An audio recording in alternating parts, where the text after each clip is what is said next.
Olá, caros ouvintes e seguidores. Eu sou a Anabela Luís, coordenadora do Centro Qualifica de Cister. Sejam bem-vindos a mais uma emissão do nosso programa Diz-me o que lês, que é transmitido aos domingos às 20 horas na Rádio Cister e em podcast no site da CFM, quando quiser. Hoje temos o privilégio de entrevistar uma entrevistadora profissional. Vira-se o feitiço e eis que nos encanta a ideia de podermos ouvir e ver a nossa Piedade Neto. Bem-vinda, Piedade. Muito obrigada por ter aceito este desafio. Era impossível não aceitar, professora Anabela. Primeiro porque tenho muita consideração por si. Obrigada. E pelo Centro Qualifica e pelo trabalho que é ali feito. E depois porque também considero importante conhecermos as pessoas de outros prismas que não as conhecemos eventualmente, não é? Muito obrigada. Que é o que a professora está a fazer. É o que eu estou a tentar fazer. A Piedade nasceu na vestiaria de Alcobaça, mesmo nossa, aqui assim, é mais nossa se calhar do que eu. Começou os estudos na inesquecível Escola Técnica de Alcobaça, tem o curso de professora do ensino básico com formação em Ciências da Educação. Fez formações evolutivas na área do jornalismo e gostava de ter sido estilista. Isto é giríssimo. É uma professora aposentada, foi no ensino que fez a vida profissional. Foi diretora de escola durante 22 anos e membro do Conselho Consultivo da Ação Social Escolar na Câmara Municipal de Alcobaça. Muito bem. Ingressou em 1989 na Rádio Cister de Alcobaça, onde ainda hoje colabora, como nós sabemos. Tem milhares de horas ao microfone, entrevistou centenas de pessoas sobre os mais variados assuntos. Destaque para todos os políticos da região, as noites de eleições e os debates eleitorais. É autora de inúmeros programas, rubricas e crónicas. Pertenceu várias vezes aos corpos sociais da rádio e foi diretora de programas. Apresentou em vários palcos, espetáculos, galas, sessões solenes e outros. E em 2019 foi galardoada com o Alcoa de Ouro para a comunicação social. Colabora com a imprensa regional sempre que possível. Orgulha-se de ter vivido e trabalhado entre dois tempos, antes e depois do 25 de Abril. Conhece muito o mundo devido às inúmeras viagens que fez, gosta de aprender sempre mais e de conversar com pessoas interessantes. Espero que isto me inclua a mim. Vamos ver. Música clássica e boa leitura são companhias indispensáveis. Completa este mês 35 anos de rádio com dedicação, responsabilidade e trabalho. Piedade. 1989 foi o ano da graça da sua entrada na Rádio Cister. O que é que motivou essa entrada, essa adesão à Rádio Cister? Foi um convite. Portanto, havia duas rádios, uma em Évora de Alcobaça, que era esta, a Rádio Cister, e havia aqui a rádio, uma outra rádio em Alcobaça, que não faziam sentido as duas, eram piratas ambas, e nessa altura juntaram-se e tiveram o seu alvará legal, como todas as rádios daquela altura. Eu, talvez por ser uma pessoa conhecida, sempre fui assim um pouco de dar nas vistas e também já tinha muitas colaborações com a Câmara e com outras entidades. Fui convidada para fazer um programa infantil. E assim foi, há 35 anos. Então, era dezembro de 1990. Começo. Bola de Trapos, o primeiro, e depois a Casinha de Chocolate. Mas não o fazia sozinha, fazia com a professora Cecília Miguel e com a professora Isabel Taveira, que já não está entre nós, enfim, é uma recordação.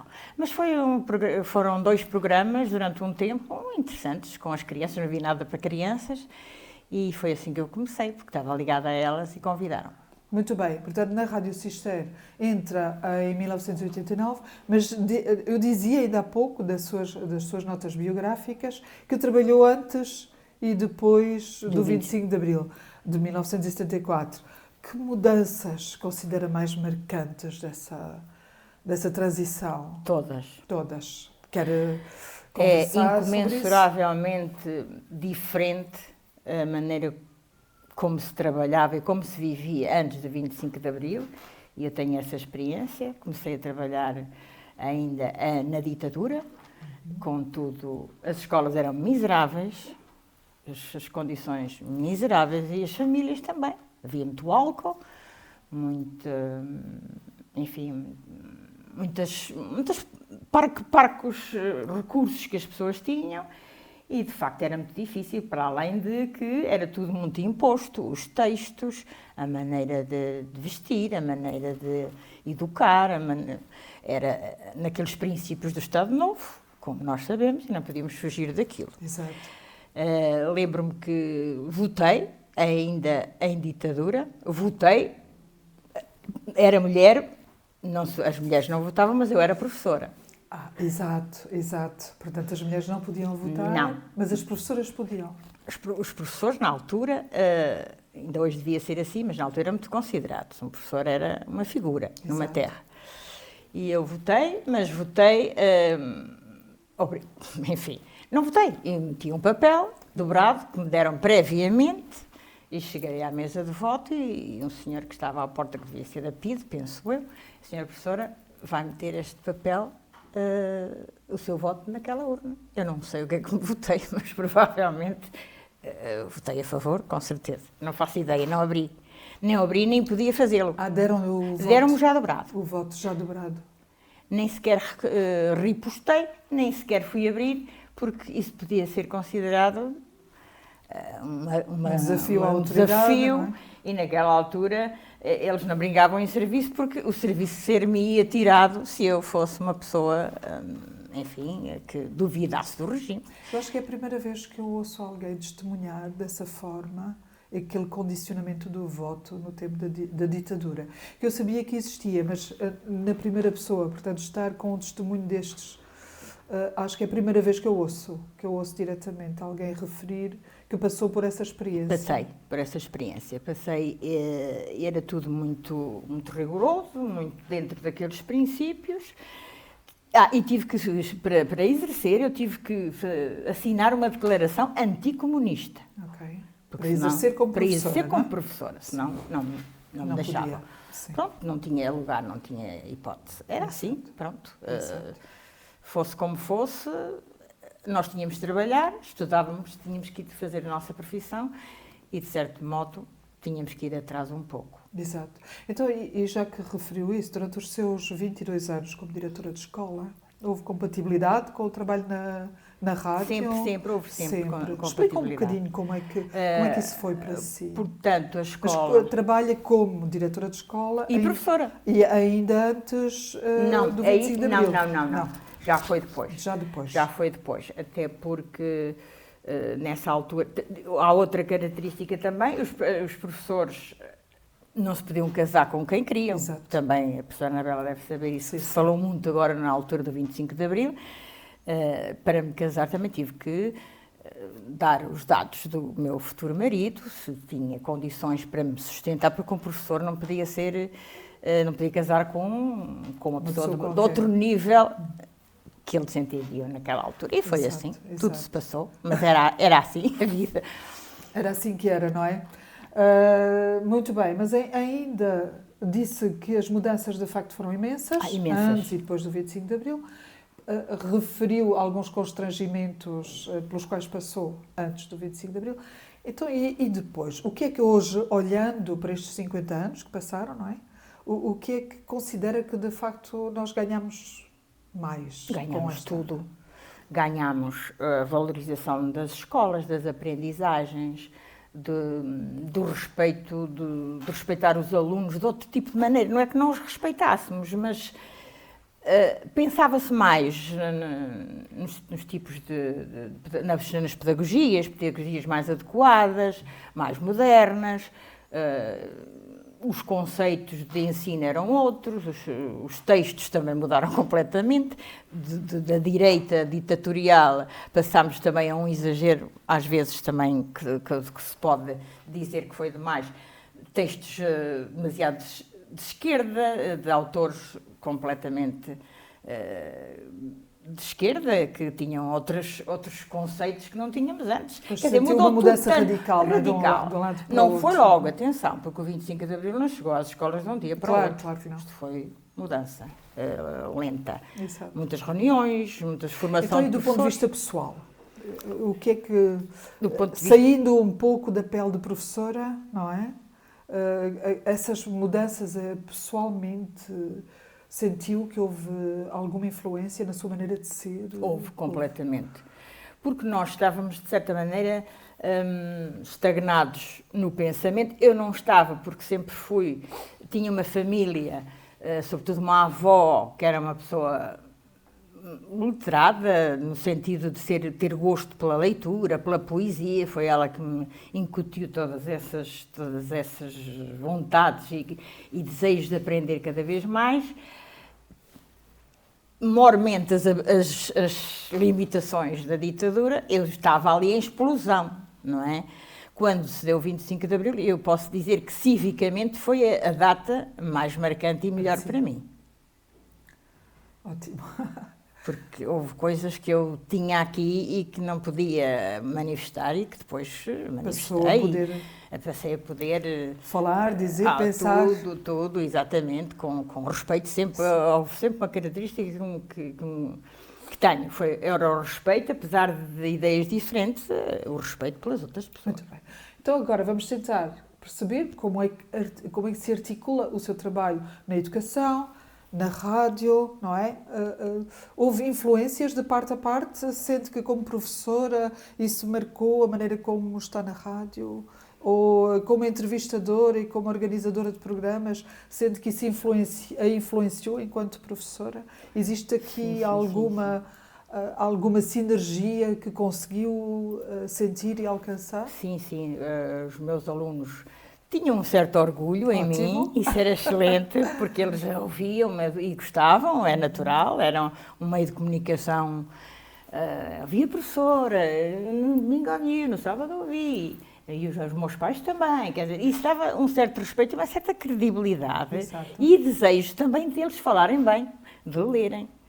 A professora fala bem, falo porque leio muito e vocês, com certeza, que se lerem também, vão chegar lá. Temos de ler para saber. Muito bem. Isso foi tudo importante, Sim, uma coisa ajuda a outra. De facto, assim, uma relação, não é, que se estabeleceu entre a sua função de professora e o papel da rádio na sua vida pessoal e profissional. Sem dúvida.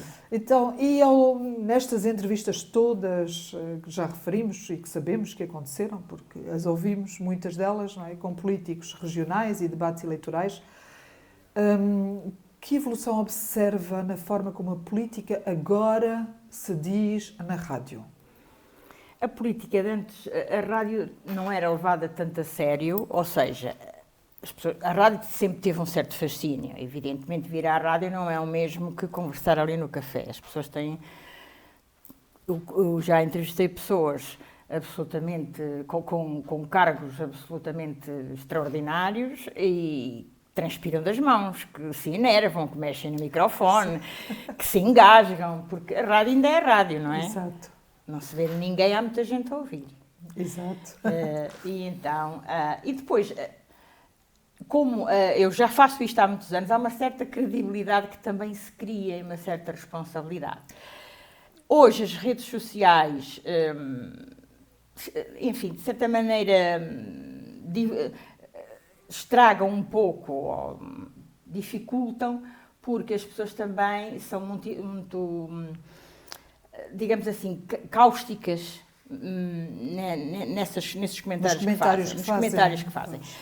Mas os políticos antigamente, antes das redes sociais e antes de tudo isto, a rádio era toda feita de uma maneira muito artesanal, não é? Nós punhamos o disco, para entrar a publicidade era uma cassete com técnica, etc. Agora está tudo programado. Está tudo programado. As noites eleitorais eram um grande desafio, porque os dados demoravam muito tempo a chegar, não havia internet, quer dizer, não tem comparação. Quanto aos políticos, eles sabiam que vinham aqui divulgar os seus programas eleitorais, sabiam que as pessoas ouviam, porque ouviam, e era muito engraçado o despique entre as claques. Cheguei a ter aqui candidatos, cabeças de lista a câmaras municipais, onde vinha a claque deles e a claque dos outros concorrentes. E estabelecia-se ali à porta da rádio um autêntico comício. Muito interessante. Agora, se calhar não é bem assim. Não, agora é menos. Mas a rádio, referiu a importância da rádio. A rádio continua hoje a ter um espaço privilegiado, porque mesmo a conduzir nós ouvimos rádio, não é? Exatamente. Podemos estar a trabalhar no computador e ouvir rádio. Apesar de haver muitos meios de comunicação, a rádio é a rádio. A rádio ninguém lhe tira o seu lugar. Não precisa das nossas mãos para ser ouvida. E eu acho que isso traz uma vantagem acrescida. E temos programas de rádio hoje em que há comentários, comentadores, relativamente a tudo aquilo que é política, não é? Tudo aquilo que é acontecimento, mesmo até que não tenha sido... Até demais. Se calhar há excesso agora. Há excesso. Considero parece que sim. Pronto, também tem essa... Descredibiliza um pouco. Um bocadinho o comentário político da... Sim. Porque depois, enfim, já se comenta um pouco e depois tudo, não é? Tem algum recado por trás às vezes, também não são tão simples assim, tão inocentes assim. Parece-lhe que há uma espécie de ciclo agora, não sei, isto é uma pergunta que tal, se calhar é mais uma afirmação minha do que propriamente uma pergunta para si, mas eu então vou reformular. A mim o que me parece é que existe uma espécie de retrocesso, uma espécie de regresso. Há uma certa falta de transparência na mensagem que, entretanto, nos chega através dos comentários. Falta de transparência que agora não é declarada, não é? Os comentadores baralham muito e acho que se dispersam ou conseguem dispersar muitas vezes os objetivos de um político. O político tem o seu programa eleitoral, estabelece ou divulga-o, e depois os comentadores, muitas vezes, como têm tanta área política também para comentar, dispersam um pouco, tiram o sentido que às vezes não é bem aquele. Mas um político tem que ser, quando se entrevista um político, e eu já tenho entrevistado muitos, eu sou um bocadinho mais dura, digamos, não é dura porque sou cidadã, não é para ser má com ninguém. Sou mais exigente, porque um político pode mudar a sua vida, pode mudar a nossa vida, não é? Exato. E temos que lhe pedir responsabilidades. Exato. Portanto, teremos que ser mais assintosas no que diz respeito às perguntas que fazemos a um político, mais exigentes. Muito bem. Muito obrigada por esse pensamento. Sei que recebeu o Alcoa de Ouro. Gostava de perceber o que é que isso significou para si e se há algum momento especial que considera mais marcante e que levou a que o Alcoa de Ouro lhe tenha sido atribuído. Eu acho que estes programas que eu tenho feito, e eu publicamente, que é o mais longo que tenho, já fiz muitos outros de outras índoles, mas o publicamente tem já uma marca. Eu quase não preciso dizer ao convidado que ele é ao meio-dia ao sábado. Porque o convidado diz-me ao sábado. Pois, toda a gente sabe. Isso é importante. Um programa faz-se com regularidade, com responsabilidade e também com qualidade. Não sei se é o caso, mas não tenho tido razão de queixa. Com muita qualidade. Trabalho, e com muito trabalho. Não se faz nada sem trabalho e sem rigor. E o Alcoa de Ouro, na altura fiquei admirada, pronto, mas fiquei feliz porque quem me transmitiu essa informação disse-me que tinha sido dos poucos prémios atribuídos que tinha sido por unanimidade do júri. É maravilhoso. Portanto, ninguém disse que não, toda a gente anuiu e parabenizou, e então fiquei orgulhosa, naturalmente. O reconhecimento é sempre algum orgulho, porque eu trabalho muito, é verdade. E é sempre bom, não é? Sempre bom. Também teve outro reconhecimento, foi do Centro Qualifica de Cister, que lhe atribuiu o título de Embaixadora da Aprendizagem. E eu fiquei muito orgulhosa. Olha, e nós também. Fiquei muito orgulhosa porque eu aprendo sempre ao longo da vida. Para já sinto um paralelismo, embora não estudando lá, não é? Não sendo aluna, sou uma adulta que aprende sempre ao longo da vida. Todos os dias gosto de aprender. Muito bem. E então, igualar-me, ou seja, estar ombro a ombro com o Centro Qualifica e ser embaixadora, não só é responsabilidade, e fico muito orgulhosa quando vos vejo entregar diplomas aos alunos e o chá de inverno e tudo isso. E ser embaixadora também me dá muito orgulho e, sobretudo, um grande agradecimento pelo reconhecimento que me fizeram. E para nós é também muito importante sabermos que podemos contar com pessoas como a Piedade para estimularem o gosto pela leitura, o gosto pela aprendizagem, o gosto por melhorar as qualificações, porque de facto o Centro Qualifica aquilo que tem é uma porta aberta para os adultos que não conseguiram concluir a qualificação num determinado prazo e que querem melhorar essas qualificações. Até mesmo para licenciados, nós podemos inscrevê-los em ações de formação de curta duração.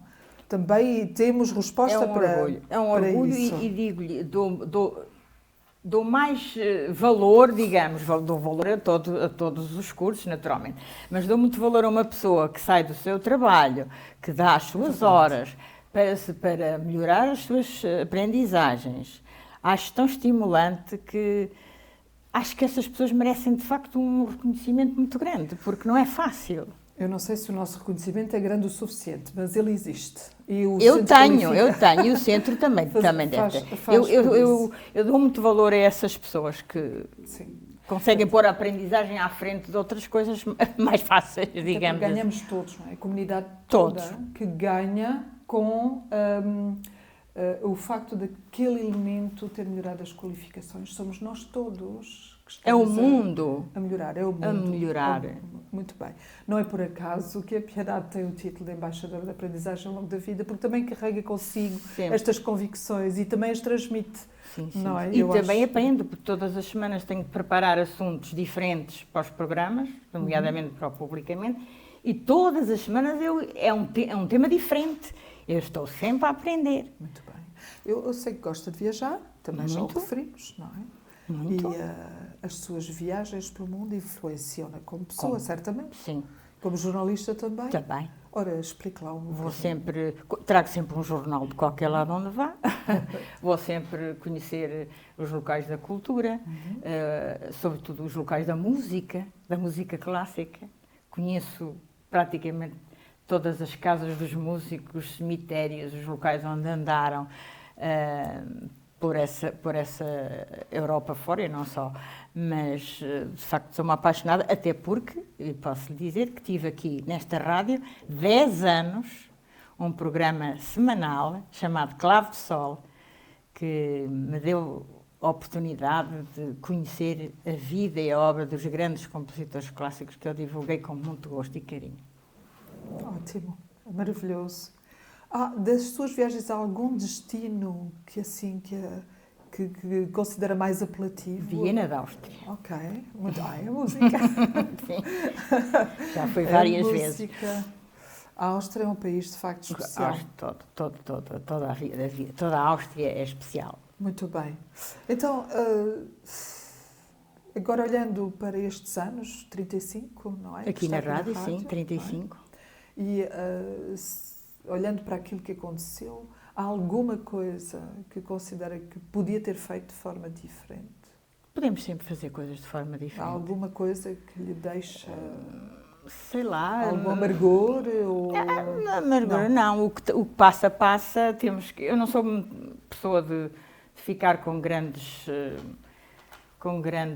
problemas com o que se passou. Passam-se coisas boas, passam-se coisas más. Felizmente é positivo. Passam-se coisas, maior número de coisas boas do que más. E as más esquecemos. É assim. Eu não sou de ficar agarrada a passados. O que é que faz no seu tempo livre? Tenho pouco tempo livre, para já. Tenho pouco, quer dizer, porque tenho muito trabalho com a rádio e a professora Anabela sabe bem o que é preparar programas. Claro, dá sempre trabalho, mas eu não posso comparar assim. Muita pesquisa. Neste domínio, muita pesquisa. As pessoas temos que as tratar todas com muito respeito. E eu há pouco falei nos políticos, mas não são só os políticos que eu admiro. nestas questões e que tenho mais, enfim, que me lembro-me mais dos políticos, porque é um programa de uma responsabilidade diferente, que é coletiva, e as pessoas ouvem muito, e depois há aquelas questões dos partidos e das frias suscetibilidades ou não, é complicado. Mas admiro todas as pessoas que passam pelo programa publicamente, durante estes anos. Há coisas extraordinárias, há pessoas extraordinárias que fazem coisas jovens, menos jovens, altruístas, amigas de ajudar os outros, fazem a diferença na vida das pessoas, e isso, para mim, são todas iguais. Olha, eu vou voltar atrás só porque me lembrei que disse que gostava de ter sido estilista. Gostava. Então vá, fala-me lá um bocadinho desse desejo. Eu sou muito da imagem, ok? Como deve ter percebido já. Eu sou muito da imagem e desde nova não havia pronto a vestir, não é? Naquela altura da minha juventude, e era eu que desenhava os meus fatos. Que interessante, estou desenhava. Como é que fazia? Desenhava o que eu queria para não haver diferente, para ser diferente. Então, e depois pedia à costureira? E ela fazia. Em vez de ir às revistas, à burda, como se via antigamente, eu não ia. A burda era eu quero assim, e era assim. E elas faziam tudo o que nós queríamos, porque eram pessoas muito habilidosas, as costureiras antigas. E eu gostava de ter sido estilista, de facto. Só que nessa altura também não havia essa profissão. Não é? Era uma profissão que depois emergiu com o 25 de Abril, depois, mas gostava muito, dou muita importância à imagem. Acho que uma pessoa que não trata da sua imagem não trata de si própria. E acho que também é uma questão de respeito pelo outro. É uma questão de respeito e por si própria. Não é por si e pelo outro. Exatamente, acho que sim. E chamem-me como quiserem, mas eu gosto muito de mim e gosto sempre da imagem. A desfiles muito. De moda? Já apresentei muitos desfiles de moda. Aliás, houve uma altura da minha vida, e talvez por ser aqui conhecida também na rádio, que quase não havia aí festa que eu não apresentasse, não é? Não só variedades, teatros, noites de fado, galas. Tem saudades de estar assim? Galas e sessões solenes. Gostava de voltar? Não, cansei. Cansei porque normalmente isso é tudo aos fins de semana e é sempre à noite, dá para muito tarde. Fiz a minha época, de coração cheio, gostei muito dessa época, mas é muito cansativo. Sim, mas foi muito bom. Guarda essa época no coração. Muito. Eu vejo o brilho no seu olhar, sim, entretanto, sim. Não é? Surge espontaneamente quando pensa nisso. São esses momentos que guarda assim como mais significativos do seu tempo. Os 35 anos na rádio, eu já percebi que toda a sua envolvência não dá para resumir. Obviamente que não. Não tem nenhum momento. Também já são momentos, a vida são momentos diferentes, são as suas circunstâncias. Portanto, e há pessoas que não cabem numa entrevista. É o seu caso. Pois, também tenho não cabe numa entrevista. Há uma referência que eu gostava de fazer aqui, que eu tive uma discoteca. Naquela altura, dos anos 70, 80, tive uma discoteca que me deu também uma experiência de convívio muito interessante. Em São Martinho do Porto, o Boni, não sei se... Não conheci. Era de cá, mas nessa altura o Boni era como se fosse o mar, todos os rios iam lá ter. Está bem. E isso também me deu muita experiência, não só do convívio, de conhecer pessoas. Tenho alguma facilidade em fazer amizades e ainda hoje há amizades que tenho dessa altura. É espontâneo, uma pessoa espontânea, isso é transparente, isso é extremamente agradável. Eu sinto por si uma simpatia que eu acho que nasceu também assim de uma forma espontânea e percebo que é uma pessoa muito querida da comunidade em Alcobaça. Isso já não sei. Sei eu. Isso já não posso saber. Não tenho pretensões a saber tudo, obviamente, mas os ecos que me chegam são, a miúdo, são de facto ecos. Sim, não tenho razão de queixa. As pessoas são pessoas que gostam de si, obviamente que simpatizam com si.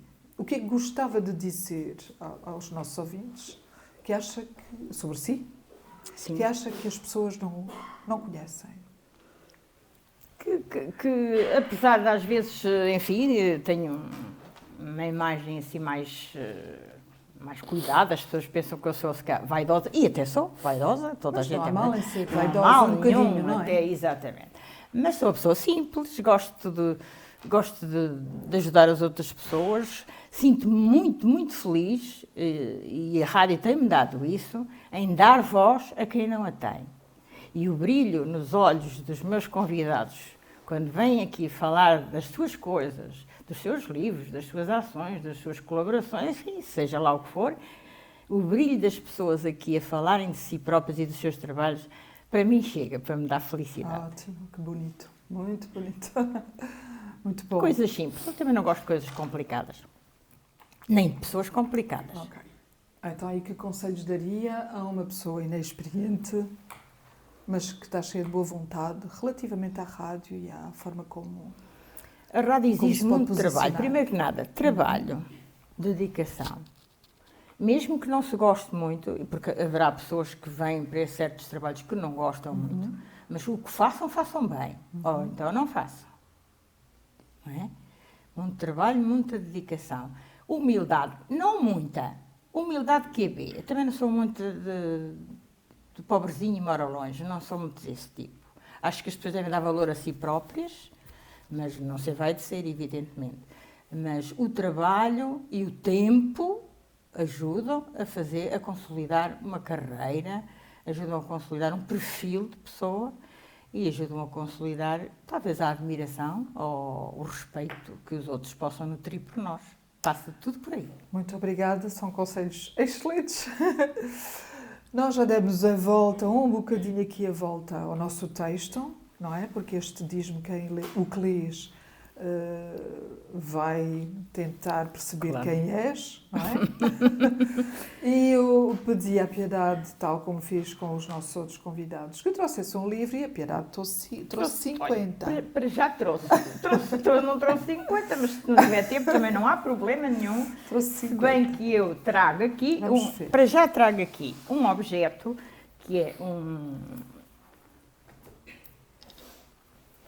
para ler, que tenho sempre comigo este objeto para ler. Depois trago aqui um livro que é já muito velhinho, que é, lá está, A Vida dos Grandes Compositores.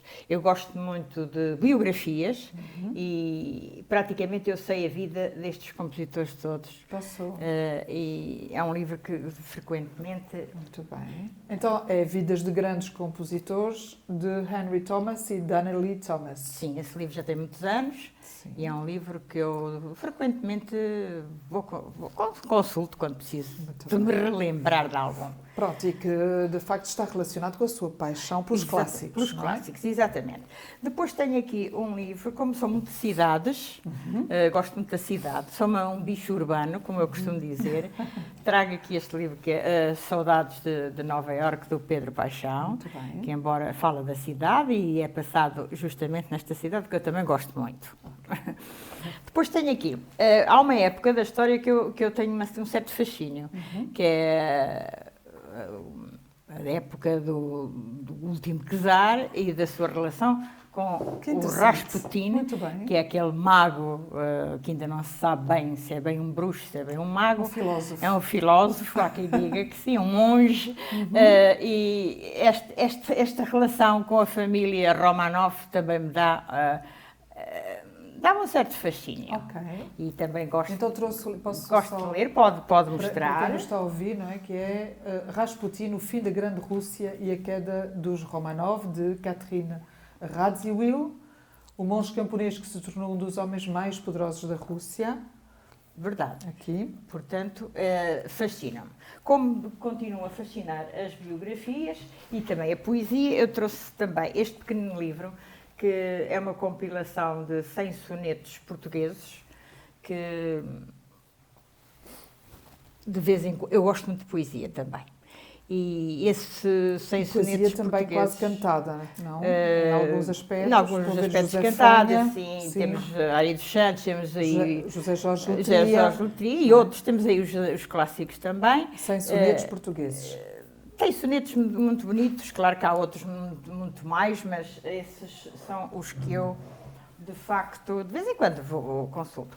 Depois tenho aqui uma biografia de Veva de Lima, que é uma senhora extraordinária que eu encontrei a biografia, justamente, e adorei ler, que é uma mulher do século passado, anos 20, 30, 40, que desafiava até o Salazar, passava-lhe raspanetes, o que eu achei de uma incrível, e que tinha uma vida social e cultural extrema. Em sua casa reuniam-se os grandes nomes da altura da escrita, da poesia e das artes. Que bonito, Genoveva de Lima, não é, nesta exatamente. Está lindíssimo. Essa Veva de Lima passeava-se, dizem, com um leopardo pelo Rossio, com uma trela. Muito bem. Portanto, então, é de Joana Leitão de Barros, Veva. sim, que é a mãe da grande pedagoga Maria Ulrich. Tem uma fundação para professores e depois tem aqui, este foi o último livro que li totalmente, que foi do Dr. Fleming de Oliveira, não sei se quer a professora mostrar. Fleming de Oliveira é um grande amigo que perdi há uns dias. Sim. E esse livro era justamente para ser apresentado agora no 25 de novembro, porque fala aqui do que se passou na nossa região. Muito bem. A Grey e a Terra, de Fleming de Oliveira. Tempos de Brasa, aqui em Alcobaça, e gostava que esse livro também fosse, de facto, uma homenagem ao Dr. Fleming de Oliveira. E agora estou a ler este, não li todo, mas comprei-o há pouco tempo, que é Só Neste País, que são crónicas de política, pequena política, e episódios que eu me lembro perfeitamente, escrito por 2 jornalistas do Expresso.